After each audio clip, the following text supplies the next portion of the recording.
Uhali gani mtazamaji wa TVE, karibu katika taarifa ya habari tukujuze yale yalojiri tuliokuandalia kutoka chumba cha habari. Mimi ni Miriam Mlaponi, nitakusomea habari za kitaifa. Habari za kimataifa zitasomwa na Roman Shirima na habari za biashara zitasomwa na Nizia Masinde. Kifuatacho ndani ya TVE habari. Rais Dr. Samia itangaza Oktoba 29 ya uchaguzi kuwa siku ya mapumziko kutoa nafasi kwa wananchi kupiga kura. Kuelekea uchaguzi mkuu Oktoba 29, wagombea wasisitiza uchaguzi huru, amani na mshikamano. Katika biashara, wakulima nchini kunufaika na mpango mpya wa serikali wa ugawaji wa mbegu bora. Na katika habari za kimataifa, polisi wakabiliana na waandamanaji na wafuasi wa chama pinzani nchini Cameroon.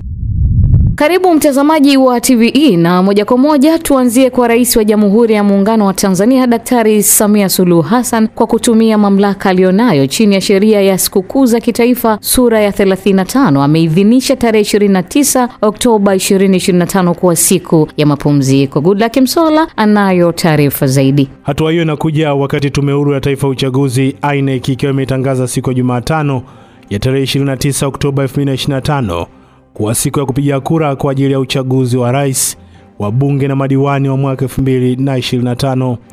Lengo ni kuwawezesha wananchi na wenye sifa stahiki, wakiwemo watumishi wa umma na wale wafanyakazi wa sekta binafsi, kutumia haki yao ya kikatiba ya kupiga kura. Katika hatua nyingine, jeshi la polisi visiwani Zanzibar limewatoa hofu wananchi wa visiwa hivyo kuwa hali ya ulinzi na usalama siku ya uchaguzi Oktoba 29 imeimarika na wajitokeze wakapige kura, na ikiwahakikishia kuwa hakutakuwa na changamoto zozote za kiusalama. Akizungumza na waandishi wa habari, kamishna wa polisi Zanzibar CP Kombo Hamis Kombo Oktoba 24, 2025 makao makuu ya polisi kamisheni ya Zanzibar, amesema jeshi la polisi kwa kushirikiana na vyombo vingine vya ulinzi na usalama wamejipanga na kuweka mikakati imara ya kuimarisha ulinzi wakati na baada ya uchaguzi. Amesisitiza jeshi la polisi litawachukulia hatua kwa mujibu wa sheria na halitakubali wala halitovumilia mtu ama kikundi cha watu kitakachojaribu kuchochea ghasia ama kuhamasisha maandamano haramu au kuwashawishi wananchi kuweza kuvunja sheria. Nawasisitiza wananchi kujitokeza kwa wingi siku ya tarehe 29 mwezi wa 10 2025 kwenda kutumia haki yenu ya katiba ya kupiga kura, kwani vikosi vyenu vya ulinzi na usalama viko imara na viko macho muda wote, na hakutakuwa na mtu au kikundi cha watu watakaojaribu kuzuia au kufanya fujo ili watu wasipige kura. Zanzibar ni visiwa vya amani. Tanzania ni nchi ya amani yenye umoja na utulivu. Na kama tunavyojua, uchaguzi si vita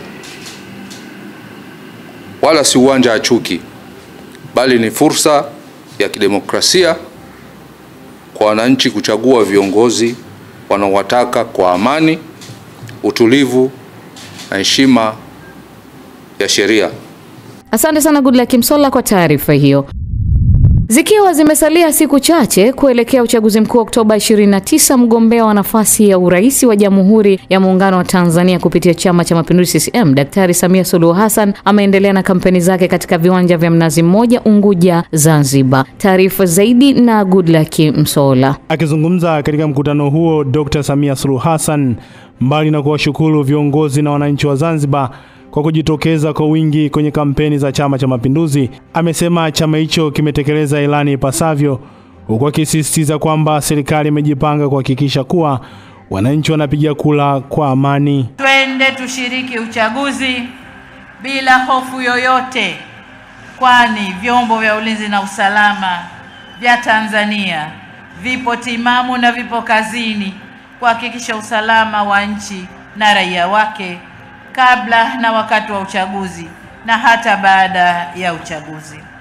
Wito wangu kwenu ndugu zangu wananchi ni wote twende tukapige kura. Unajua, toka tumeanza kampeni viwanja ni tele kwa tele, tunakuja kwa wingi sana. Wingi huu hautokuwa na maana kama hatukuutafsiri ndani ya masanduku. Kwenye viwanja tujae, lakini na masanduku yaende akajae. Hivyo wito wangu kwa kila aliyeandikishwa kwenye daftari la kupiga kura, aende akapige kura. Unapotoka mama au baba, hakikisha vijana wako walioandikishwa unatoka nao. Mabalozi wetu wa maeneo, hakikisheni kila aliyeandikishwa kwenye eneo lako amekwenda kupiga kura. Sisi wana CCM hatuna sababu kwa nini tusitoke kwenda kupiga kura. Naye mgombea wa nafasi ya urais wa Chama cha Mapinduzi Zanzibar, Dr. Hussein Ali Mwinyi, ameendelea kuwaomba Watanzania kuwachagua viongozi wanaotokana na Chama cha Mapinduzi. Nitoe wito, ndugu zangu, kampeni tumezifanya kwa ustaarabu mkubwa, watu wengi, tumefanya kampeni za mikutano ya hadhara, lakini tumefanya kampeni kwenye makundi maalum. Tuna imani kote huko tulipopita wananchi wametukubali, wamesema watatuchagua kwa kishindo, na hatuna sababu ya kutoamini hilo. Lakini kampeni ni sehemu moja, kazi yenyewe ni kupiga kura tarehe 29. Kwa hivyo nichukue fursa hii kuwaomba wananchi nyote muhakikishe mnajitokeza kwa wingi, asibaki mtu nyumbani, tukafanye uchaguzi kwa kupiga kura. Awali akizungumza katika mkutano huo, Rais mstaafu wa Serikali ya Mapinduzi ya Zanzibar, Dr. Ali Mohamed Shein, amewakumbusha wananchi na wanachama wa Chama cha Mapinduzi kwamba uchaguzi ni tukio la hesabu kwa maana ya kura, akiwaomba kukichagua chama hicho.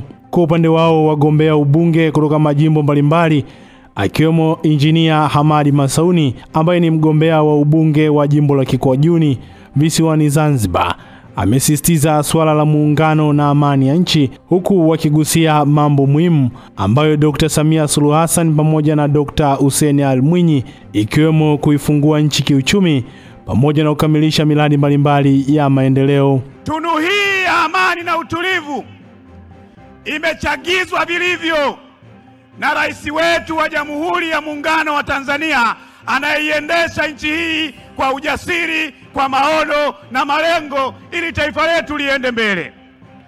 Pale ambapo kuna magomvi, ndoto zinashindwa kuzaliwa. Pale ambapo kuna mafarakano, nyimbo haziimbiki. Pale penye mafarakano, ubunifu unakosekana. Lakini kwa kuwa tunaye rais anaipenda nchi, anayejali nchi, na ndio maana tunu hii ambayo waasisi wetu walisema uhuru na kazi, wakasema uhuru na umoja, rais wetu alipochukua nchi akasema kazi iendelee, tuendelee kulijenga taifa letu. Chama cha Mapinduzi Tanzania hii tunakwenda kushinda kwa kishindo kwa sababu zifuatazo. Kwanza, Chama cha Mapinduzi tunakwenda kushinda kwa kishindo kwa sababu ya sera safi za Chama cha Mapinduzi. Chama cha Mapinduzi sera zake ni amani na utulivu na maendeleo. Lakini vyama vingine vya upinzani, hasa chama cha ACT Wazalendo, sera zao ni vurugu, ubaguzi, maneno na kupinga maendeleo. Mheshimiwa, Chama cha Mapinduzi kinakwenda kushinda kwa kishindo kwa sababu sera zake zimeshajipambanua na wananchi wa Tanzania wameshafahamu nini Chama cha Mapinduzi kimewafanyia na nini Chama cha Mapinduzi kinakwenda kuwafanyia kupitia mikutano hii na utekelezaji mkubwa. Naye aliyekuwa mwanachama wa Chama cha Demokrasia na Maendeleo Chadema baada ya kuhamia CCM, Ezekiel Wenje, amewataka Watanzania kupuuza hoja za vyama pinzani kuhusu maridhiano, akisisitiza kuwa CCM ndio chama pekee kinachoweza kulinda amani na muungano wa Tanzania. Mgombea wa urais wa Jamhuri ya Muungano wa Tanzania kupitia chama cha National Reconstruction Alliance NRA, Almas Hassani Kisibya, ameahidi kulinda na kutetea maslahi ya wenye viti wa serikali za vijiji pamoja na mitaa endapo atachaguliwa, huku akiwahimiza wa Tanzania kushiriki kikamilifu kwenye uchaguzi mkuu utakaofanyika Oktoba 29 mwaka huu kwa amani na utulivu. Taarifa zaidi na Elizabeth Kilonzo kutoka Handeni mkoani Tanga inaarifu zaidi. Ametoa ahadi hiyo akiwa wilayani Handeni mkoani Tanga wakati akiendelea na kampeni za kunadi sera zake, na hapa mgombea huyo wa urais kupitia chama cha NRA anasema, wewe leo huwezi kwenda ofisi yoyote ya serikali hata kwa huyo waziri bila kupata barua ya mtaa. Uongo kweli? Ni kweli. Ukitaka mkopo benki unaanza kwenye ofisi ya mtaa. Uongo kweli? Ukitaka kutafuta NIDA unaanza serikali ya mtaa. Uongo kweli? Ukitaka kwenda kukopa benki unaanza serikali ya mtaa. Maana yetu ni kwamba hawa wenye viti wa serikali za mitaa, vijiji na vitongoji, sisi tumesema tunaenda kuwalipa mishahara, posho pamoja na marupurupu. Aidha, mgombea huyu amesisitiza swala la amani na utulivu siku ya uchaguzi, huku mgombea wa ubunge jimbo la Handeni mjini kupitia chama cha NRA Bi Nasra Kimo akieleza mikakati yake ya utatuzi wa changamoto za wananchi wa jimbo hilo endapo atachaguliwa. Watu wameanza kutumatuma ujumbe katika taifa letu, hatujui wanaishi wapi, hatujui wako wapi, wanaelekeza mambo ambayo ni kinyume na taratibu za kisheria za nchi. Naomba niwaambieni, uchaguzi ndio tendo rasmi la watu kubadilisha utawala katika nchi yao, na tendo hili ni la kikatiba na kisheria ambalo ukiliacha mwaka huu subiri 30. Usiache kwenda kupiga kura, usielekezwe mambo ambayo si ya kwako, fuata utaratibu uliopo ili uweze kufanya maamuzi. Handeni maji safi na salama, tulizaliwa, tunakuwa na tutakufa tukiwa hatujayapata. Handeni haki ya ushirikishwaji kwa wanawake, vijana na watu wenye ulemavu ni ndoto kwetu. Hivyo naomba niahidi mbele yako na mbele ya wananchi wa Handeni, nitalibeba endapo kama hutafanya ajizi tarehe 29 mwezi wa 10. Nitalibeba hilo kama mbunge wa jimbo la Handeni mjini na kijana na mwanamke pekee katika kinyang'anyiro hiki. Asante sana Elizabeth kwa taarifa hiyo. Wananchi mkoani Njombe wametakiwa kuendelea kuunga mkono jitihada za serikali katika matumizi ya nishati safi pamoja na majiko banifu ili kulinda mazingira na viumbe hai wanaopatikana katika maeneo hayo. Taarifa zaidi na Ibrahim Godfrey Mlele kutoka Njombe inafafanua zaidi. Wito huu umetolewa na Josaya Mlunya ambaye ni meneja wa NEMC mikoa ya Nyanda za Juu Kusini wakati akitoa mafunzo ya juu ya utunzaji wa mazingira kwa viongozi na wajumbe wa wanawake na Samia mkoa wa Njombe, ambapo amesema kwa sasa viongozi wakuu wa nchi wanahamasisha matumizi ya nishati safi pamoja na utunzaji wa mazingira. Hivyo anaamini elimu wanayopewa wanawake na Samia itaenda kuwafikia wananchi wengi ndani ya mkoa wa Njombe. Tutakuwa kwa siku 2 kwa ajili ya kuwapa mafunzo juu ya uhifadhi na usimamizi wa mazingira na namna bora ya kuweza kutumia nishati safi ya kupikia, kama jinsi ambavyo viongozi wetu wakuu wa nchi wamekuwa wakihamasisha watu kuondokana na matumizi ya nishati chafu na kwenda katika nishati safi ya kupikia. Kwa hiyo ndio elimu ambayo tumekuwa tukifanya hapa, lakini pia tumekuwa tukiwaelimisha mambo mengi na watajifunza mambo mengi kuhusu namna ya uhifadhi na utunzaji wa mazingira. Kama unavyojua kwamba mazingira ni kitu muhimu katika maisha yetu. Pasipokuwa na ulinzi mzuri wa mazingira, ina maana mambo mengi yataharibika, kwa sababu karibia vitu vingi tunategemea kutoka katika mazingira. Kama ni maji, kuwa na maji na vyanzo vya maji kuwepo ni pamoja na utunzaji wa mazingira. Mgeni rasmi aliyefungua mafunzo hayo ni Joseph Mutashubirwa, katibu tawala msaidizi wa miundombinu katika ofisi ya mkuu wa mkoa wa Njombe, ambapo amesema kuwa mafunzo hayo yaliyolenga kuelimisha jamii juu ya matumizi ya nishati safi yakawe nguzo muhimu kwa wadau mbalimbali wanaojikita katika kulinda na kutetea uhai wa mazingira. Mafunzo haya yatusaidie kupata uelewa wa kutosha utakao tusaidia kukabiliana na athari za mabadiliko ya tabia nchi kwa taifa na mkoa wetu wa Njombe. Elimu hii pia itusaidie kufanya mkoa wetu wa Njombe kuwa wa kijani na unaong'ara. Ndugu washiriki, mafunzo haya yamelenga kufundisha umuhimu wa utumiaji wa nishati safi ya kupikia, usimamizi wa taka, udhibiti wa kelele, katazo la mifuko ya plastiki na fursa zilizopo katika taka tunazozalisha katika shughuli zetu za kijamii na kiuchumi. Baadhi ya washiriki wa mafunzo hayo wakiongozwa na mwenyekiti wa wanawake na Samia mkoa wa Njombe Esther Mtanga wanasema wao ni wadau wakubwa wa mazingira, hivyo wanaamini elimu walioipata kutoka NEMC juu ya utunzaji wa mazingira itawasaidia wanawake wengine wengi katika kutunza mazingira yanayowazunguka. Sisi kama wadau wa mazingira wa mkoa wa Njombe tumefurahia sana fursa hii, lakini pia kuhusiana na swala zima la masuala ya nishati safi ya kupikia. Sisi pia ni wadau, lakini pia ni wahamasishaji na pia ni mawakala wa mkaa mbadala ambao ni Rafiki Briketi toka Stamiko. Hivyo mwitikio ni mzuri kwa maana ya kina mama na jamii nzima kiujumla kuhusiana na swala nzima la nishati safi ya kupikia, kwa sababu watu wameshaanza saizi kutumia mkaa huu na majiko ya gesi na umeme. Kwa elimu tulioipata leo kwa kweli ni elimu nzuri na tumepambanuka zaidi, japo toka mwanzo tulikuwa tunafanya hiki kitu cha uelimishaji wa mazingira, lakini elimu ya NEMC imekuja kutuongezea zaidi. Basi tunaamini sisi tukiwa na uelewa wa kutosha kuhusiana na swala la mazingira, basi itakuwa rahisi kwetu kwenda kutoa elimu sahihi kabisa. Kwamba tunapozungumzia mazingira tunazungumzia kitu gani, tunapozungumzia swala la athari za ukataji miti tunazungumzia kitu gani, tunapozungumzia hasara tunazungumzia kitu gani. Asante sana Ibrahim kwa taarifa hiyo. Chama cha ushirika wa wachimbaji wadogo wa Mgusu Mines chenye makao yake makuu mkoani Geita kimefanikiwa kufanya uchaguzi wa viongozi wake na kupata uongozi mpya. Katika uchaguzi huo, Musa Robert Joseph amechaguliwa kuwa mwenyekiti wa ushirika huo, huku Yusufu Ali akichaguliwa kuwa makamo mwenyekiti. Taarifa na Joel Maduka kutoka Geita inaarifu zaidi. Jumla ya wanachama 409 walishiriki katika uchaguzi huo.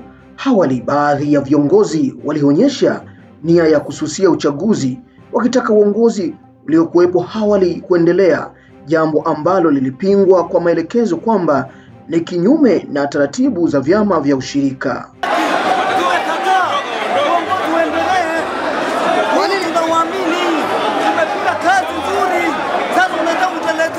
Kiongozi wa bodi ataongoza kwa vipindi visivyozidi viwili vya miaka 3-3. Aidha, baada ya vipindi hivyo kumalizika, waongozi husika hawataruhusiwa kugombea nafasi hizo hadi kupita kwa kipindi kimoja cha miaka 3.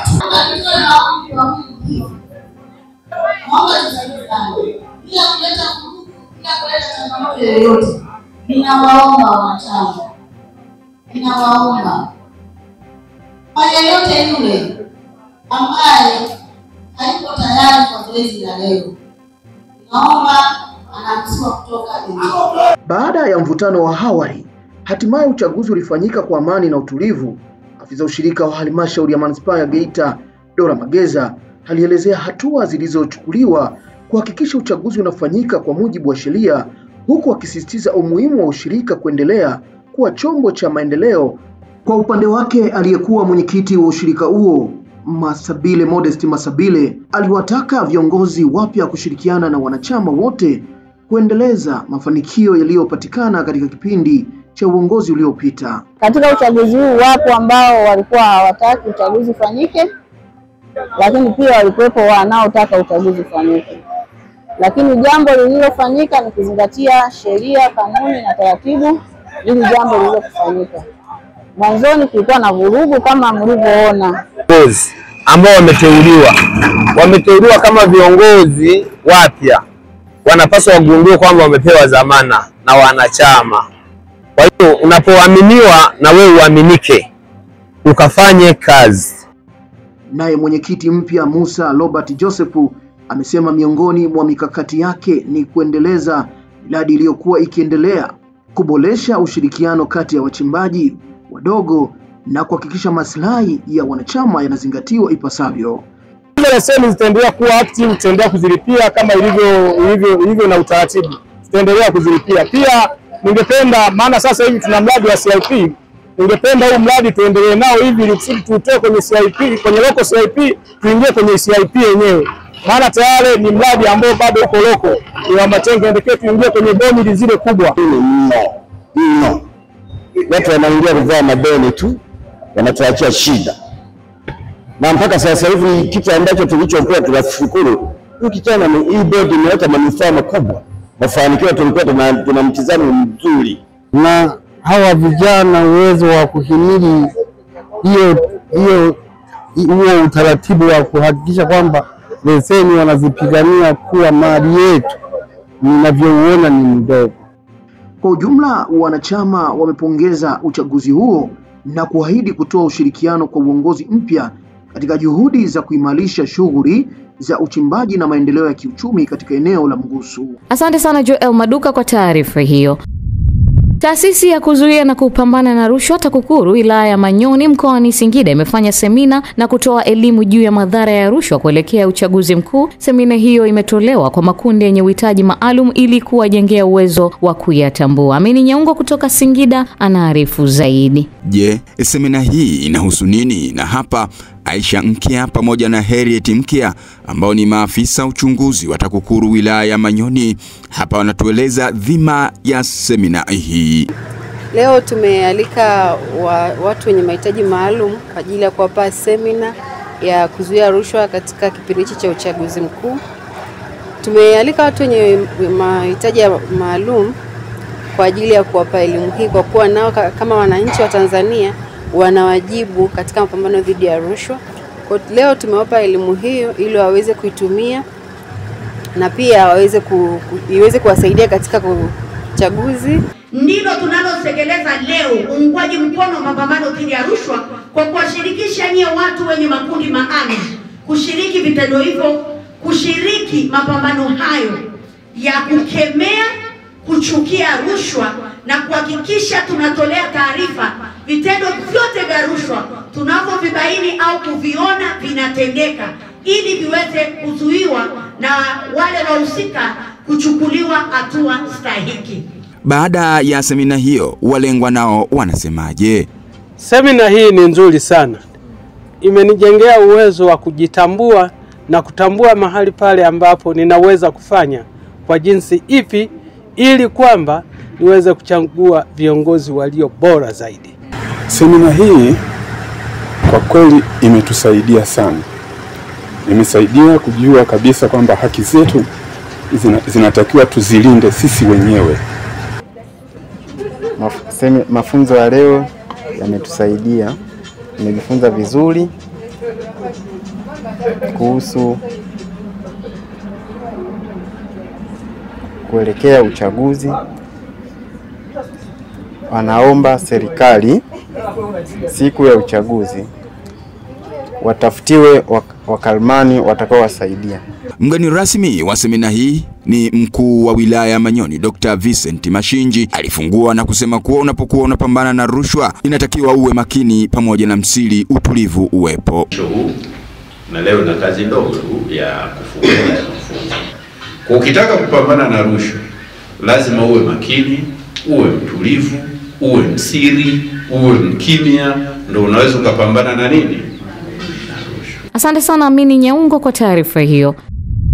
Imeelezwa kwamba suala la migogoro ya ardhi bado ni changamoto katika jiji la Dar es Salaam ambapo familia ya marehemu Yahaya Msabila Kafuye wa Mbezi Msakuzi wilaya ya Ubungo imemwomba Rais Dr. Samia Suluhu Hassan kuingilia kati na kuwasaidia kutatua mgogoro wa ardhi ambao umedumu kwa zaidi ya miaka 10 ili waweze kupata haki yao. Mrisho Mapeyo ameandaa taarifa hiyo. Akizungumza na waandishi wa habari jijini Dar es Salaam, mjane wa marehemu Msabila Kafuye Bi Pili Kafuye amesema eneo hilo walilipata tangu mwaka 1977, lakini baada ya mumewe kufariki dunia mwaka 2014 wameibuka watu wanaodai kuwa wao ni wamiliki wa eneo hilo na kuwaita wao kuwa ni wavamizi. Aidha, Bi Pili Kafuye amepaza sauti yake kumwomba Rais Dr. Samia kuingilia kati ili kusaidia haki iweze kutendeka, huku mtoto wa marehemu Abdul Kafuye akisisitiza kuwa huo ni mpango wa kutaka kuwadhulumu haki yao, hivyo wanaiomba serikali kuwasaidia. Roho inaniuma,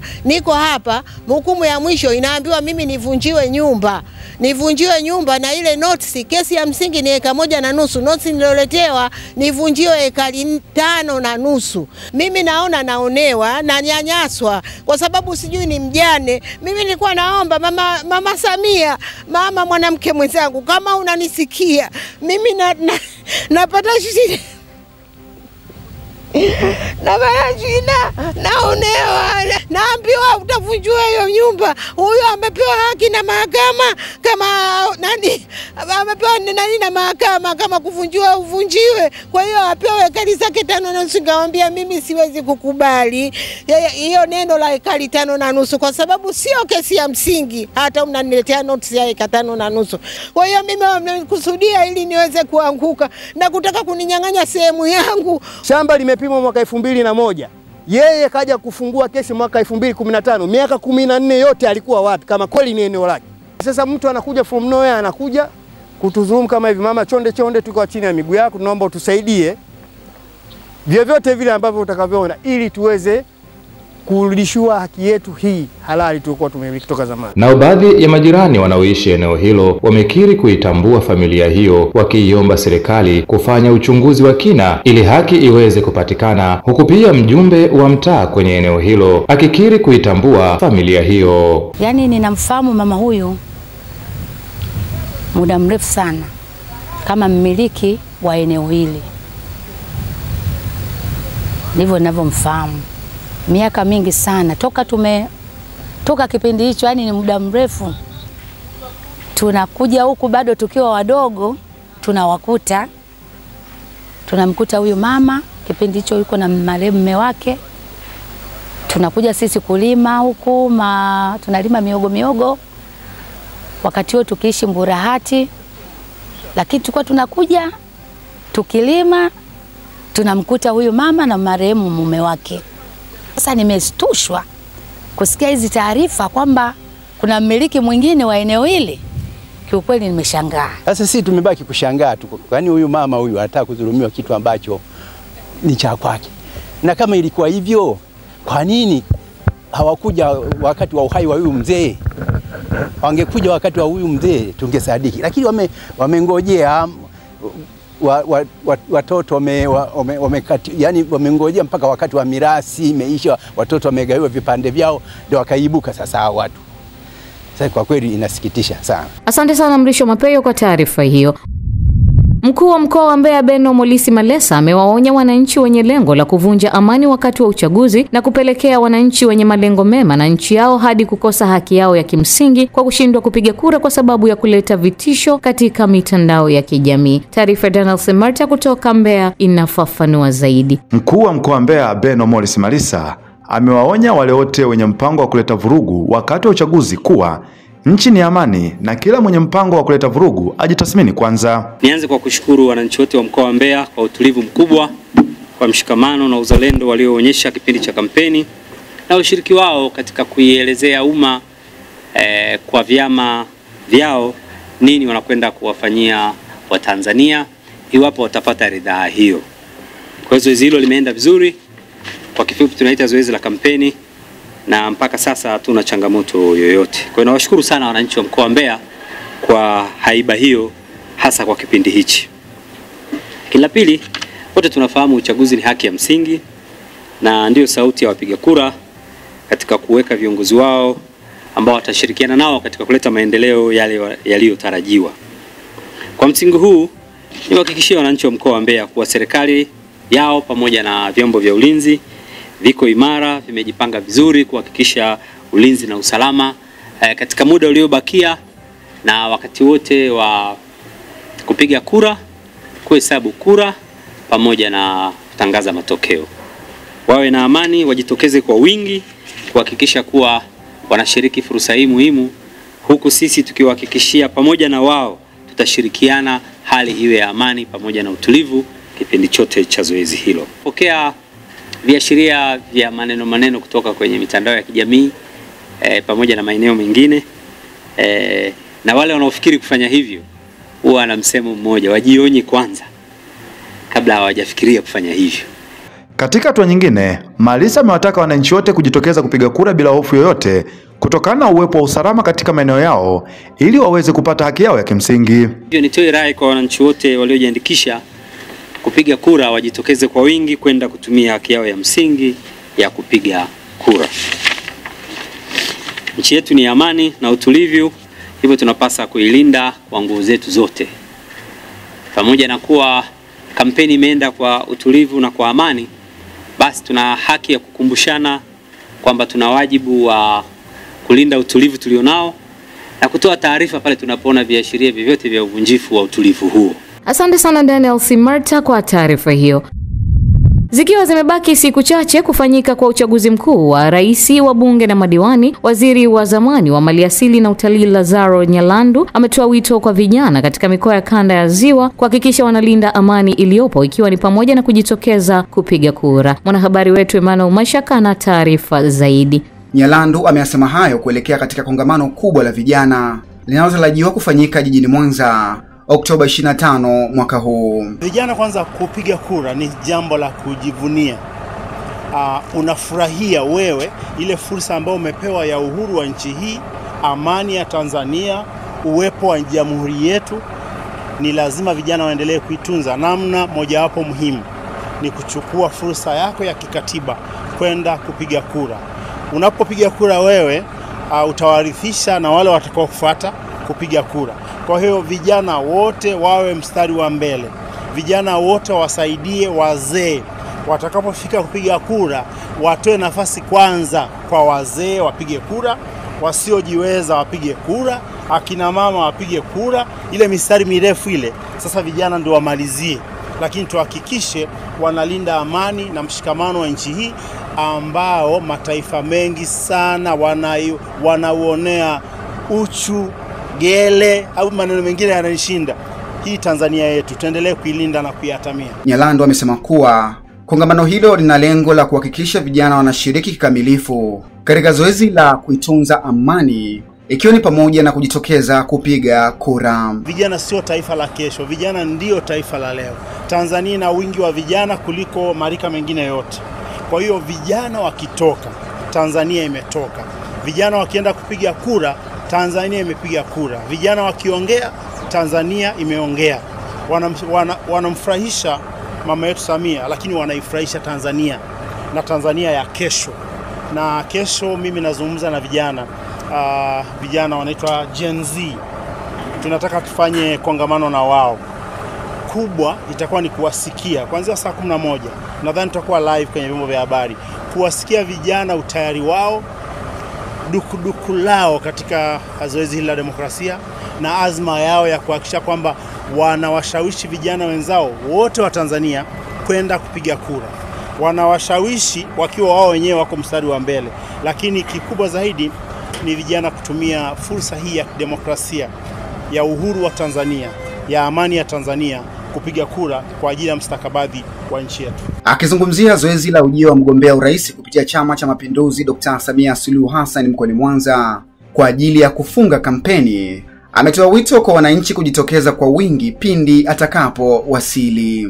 Wana Mwanza na wanakanda ya Ziwa wote kwanza wanajiandaa kwa shamra, vifijo na hamasa kubwa kumpokea mwenyekiti wetu wa Chama cha Mapinduzi Daktari Samia Suluhu Hassan anapoingia katika kanda hii na mji huu kufunga kampeni zake. Kampeni zimeenda vizuri, kampeni zimeenda nchi nzima kwa amani, kwa usalama, kwa upendo, na sasa zinapokuwa zinafungwa, sisi kama wahamasishaji wa umma na wapenda amani, moja, naomba wana Mwanza wote, vijana wote wajiandae kutoka kwa wingi kumpokea rais wetu, mwenyekiti wetu, mgombea wetu atakapoingia mji huu. Asante sana Emmanuel Mashaka kwa taarifa hiyo. Mtazamaji, hii ni taarifa ya habari. Mimi ni Miriam Mlaponi. Tupate mapumziko mafupi kisha tutaendelea na taarifa ya habari. Kifuatacho ndani ya TVE habari. Katika biashara, wakulima nchini kunufaika na mpango mpya wa serikali wa ugawaji wa mbegu bora.